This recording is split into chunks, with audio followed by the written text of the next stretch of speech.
గోత్రనామాలు చెప్పించుకునే సంకల్పాన్ని చెప్పారో వాడు మాత్రమే కంకణ ధారణ చెయ్యండి. మిగతా వాళ్ళు అంగదా భావించక్కర్లేదు.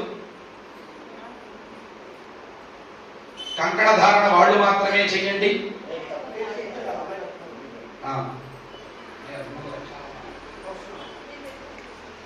కళ్యాణం ఎందుకు చెయ్యాలండి? ఎవరికైనా తెలుసా? చెప్పాలి అందరూ కూడా. అందరూ కొద్దిగా నీరసంగా ఉన్నట్టున్నారు. కళ్యాణం ఎందుకు చెయ్యాలి భగవంతుడికి అంటే ఒక చక్కటి శ్లోకాన్ని చెప్పారండి. శుభప్రదం శివం భద్రం కళ్యాణం మంగళప్రదం వంశవర్ధన కార్యావై తంతురూపా శివాకృతి అని శాస్త్రవచనం. అంటే ఈ కళ్యాణం మనం చేస్తే మనకేమొస్తుంది? కలియుగంలో మనందరికీ కూడా ఒక పని చేస్తే లాభం కావాలి.